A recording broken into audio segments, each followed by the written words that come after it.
आपने तो वो बड़े बडेरे क्या करते भी, आपने तो जद काम चल रहा गधी भी लद है, गधी का बच्चा भी लद है। B2B चैनल देखने वाले सारे साथियों ने मित्र की ओर से जय भीम जय भारत। आज मैं ऐतिहासिक गांव करसिंधु के अंदर आया हूं, जो उचाना विधानसभा का एक गांव है।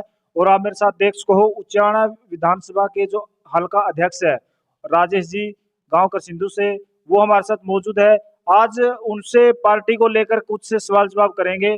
तो आप भी वीडियो को ज्यादा से ज्यादा लाइक कमेंट शेयर और चैनल को ज्यादा से ज्यादा सब्सक्राइब करें। तो राजेश जी, जय भीम। आपके सभी दर्शकों को मेरा जय भीम जय भारत। जी, तो क्या कुछ है आपकी तैयारी? तैयारी सर, जो रहे ऊपर थे बसपा चली गांव की ओर, इस मुहिम के तहत कार्य स्टार्ट है सर। अभी 5-4 गांव कवर हुए हैं और आने वाले समय में सभी 65 के 65 गांवों को कवर कर देंगे। तो कितना लोगों के प्रति, मतलब लोगों के बीच में आप जा रहे हो? जैसे आपने बताया कि इतने गांव कवर हुए हैं, लोगों के बीच में जा रहे हो, क्या उनका रुझान है? देखो सर, आपको भी पता है, जो ये सरकारें आज के डेट में जो चल रही है, ये एक आम आदमी को परेशान करने वाली सरकारें हैं। जी हर एक आदमी के हाथ में जी कागज पत्र थमवा रखे हैं जी भाई, इनको कोई और काम करने की जरूरत ना पड़े, इन्हें मर्ज जे रहा जी ना इनको काम करने मिले, ना इनके दिमाग में टेंशन बात जाए। जी तो आप ये देखो, किसी की फैमिली आईडी में दिक्कत, किसी के राशन कार्ड में दिक्कत है। जी आज के दिन आप ये लगा के चलो, गरीब आदमी का तो कोई सिस्टम रहा है कौन सर।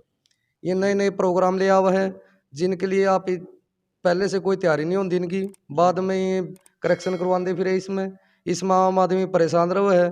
CSC सेंटर वाले के पास जावा, 20-25 रुपये एक बार के ले लिया, वो ठीक करने के दोबारा फिर गलत हो जाए, फिर ठीक कराओ जी। एक राशन कार्ड ये लगा के चलो, आप कम से कम 1000 रुपये हम जाएगा पड़े। तो आपकी पार्टी क्या कर रही है इसके लिए? पार्टी इसके लिए आवाज़ उठा रही है सर, लोगों के बीच में जाकर उनको समझा रहे हैं भाई, मतलब आपको अगर अपना भला करना है तो अपनी खुद की सरकार बनानी पड़ेगी, तभी आपका भला हो सकता है, अन्यथा कोई आपका भला नहीं कर सकता। कैसे समझा रहे हो आप तो ना तो रोड पे दिखाई दे रहे हो, ना कहीं भी दिखाई दे रहे हो, कैसे समझा रहे हो? देखिए सर, आप एक बात मान के चलो, जो वोटिंग का टाइम आता है ना सर, आप ये बात समझते हो, जी ये जिस तरह जो पदाधिकारी है वो मतलब 5 के 5 साल रोड पर हुआ सर, जी उनको तो टाइम ही नहीं रहता खाली रहने का। लेकिन जो आम जनता है सर, उनको अपने रोजमर्रा की जरूरतें पूरी करने के लिए मतलब काम पे निकलना पड़ता है। जी आपने तो वो बड़े बडेरे क्या करते भी, आपने तो जद काम चल रहा गधी भी लद है, गधी का बच्चा भी लद है। जी। तो आपने तो सारे दिन काम करना पड़ा सर, लेकिन वोटिंग के टाइम पे समाज वहीं पर मिलेगा जहाँ पर उसे रहना चाहिए। तो कल हमने जो हरियाणा प्रदेश के अध्यक्ष है बसपा के, उनसे भी हम रूबरू हुए थे, उनसे भी हमने काफ़ी बातें की थी, काफ़ी सवाल जवाब उनसे हुए थे। उन्होंने भी बताया कि बसपा 2024 में एक अच्छा विकल्प बनकर उभरेगी। जी सर, आप ये देख रहे हो कि पहले लोगों ने 55 साल तक कांग्रेस को देखा सर, जी उसके बाद ये 8-9 साल हो गए बीजेपी को देखने लग रहे हैं, लेकिन इसमें आम आदमी का तो कोई भला नहीं हुआ। जी ना ही कभी कांग्रेस ने हमारा भला किया, ना कभी ये बीजेपी हमारा भला कर सकती है। ये तो एक पूंजीपति आदमी की पार्टी है, जी जो अपने पूंजीपति दोस्तों के लिए मतलब कार्य करिए, इनको आम आदमी से कोई मतलब नहीं है। आम आदमी मरो खपो कि में हो, कोरोना काल में आपने देखा सर, मजदूरों की कितनी दयनीय स्थिति थी, लेकिन इस बीजेपी सरकार ने उनके साथ बहुत ही जातियां की है, उनको आने जाने आते जाते समय भी दंड लाठी डंडों से पीटा गया है। तो आप समझ सकते हो, एक आम इंसान को पता है सर, उनकी जरूरतें तभी पूरी होगी जब उनकी खुद की सरकार बनेगी। खुद की सरकार कैसे बनेगी? आप लोग किस प्रकार से कार्य कर रहे हो? आपके पास झंडा नहीं होता, आपके पास बैनर नहीं होता, कैसे काम करोगे आप लोग? देखिए सर, मैं आपको एक बात बताता हूँ, कहीं पर भी अगर कोई समाज की लड़ाई हो, उसमें अगर हम चले भी जाए ना, तो अगर BSP का झंडा लेके जाएंगे तो उन्हें कहोगे भी यहाँ पर कोई पार्टीबाजी करने की जरूरत नहीं है। लेकिन ऐसे ऐसे लोग हैं सर, जो खुद पार्टी बनाए बैठे हैं और फिर भी ये बात कहते बोले यहाँ पर कोई पार्टीबाजी का सिस्टम नहीं होना चाहिए। अगर पार्टीबाजी का सिस्टम की में नहीं होना चाहिए, खुद पार्टी बनाने के बाद भी फिर वो आदमी अपने आप को आगे क्यों लेकर आते हैं?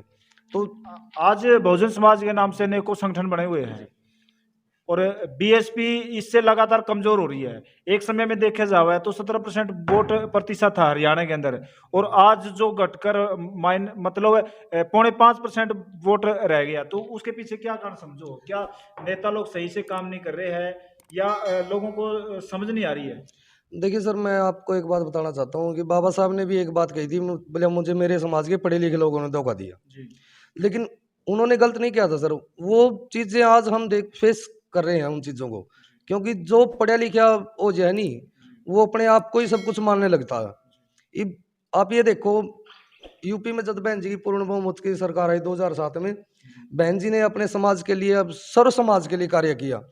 उनके कार्यकाल में कभी किसी प्रकार का कोई दंगा नहीं हुआ, सभी बैकलॉग भरा गया हमारा।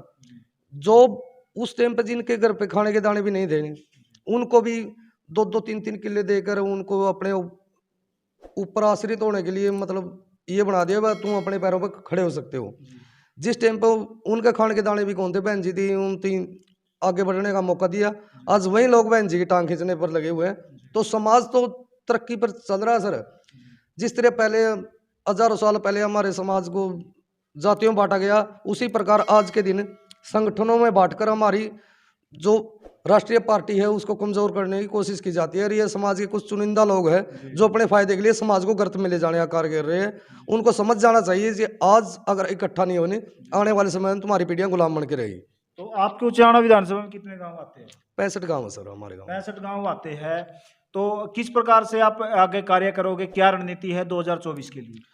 तो सर हमें तो अगर देखा जाए तो हमें तो ज़्यादा कुछ करने की जरूरत नहीं है। जो हमारे महापुरुष कह के गए, बाबा साहब ने कहा, मान्यवर साहब कांसीराम ने कहा, जो बहन जी ने अपना पूरा जीवन इस समाज के लिए दिया, तो हमें ज़्यादा सोचने की तो जरूरत क्यों नहीं करने की जरूरत? नहीं। मैं आपको ये बात बताता हूँ सर, जी। हमें अलग से कुछ करने की जरूरत नहीं है। जी। जो हमारे महापुरुषों ने हमें बताया ना, उस पर सिर्फ चलने की जरूरत है हमें। अलग से अपना दिमाग लगाने की जरूरत नहीं है। अपना दिमाग लगाकर वो चले गए, उनके पच्चीनों पर चलकर हमें इस समाज का उद्धार करना पड़ेगा। जी। तो आज चैनल के माध्यम से आप लोगों को क्या संदेश दोगे? सर मैं देखो आपको एक ही बात कहना चाहता हूँ, जगह जगह हजारों लाखों संगठनों में बटकर हमारा उद्धार नहीं होने वाला। हमारा उद्धार तभी होगा जब हमारे राष्ट्रीय लेवल की पार्टी का मतलब हर इंडिया के अंदर राज होगा, और तभी हमारे कार्य प्रगति पर हो गए। अब हमारे पास कुछ भी नहीं है सर। एक ये पार्टी है, इसको हम संगठनों में बांटकर इसको खत्म कर देंगे, फिर हमारे पास कुछ नहीं बचेगा रोने के सिवाय। और आने वाले समय में आपको यहाँ उचाना से ही बढ़िया रिजल्ट देके दिखाएंगे। जी। तो ये थे हमारे साथ उचाना विधानसभा के हल्का अध्यक्ष राजेश जी, गांव करसिंदू से।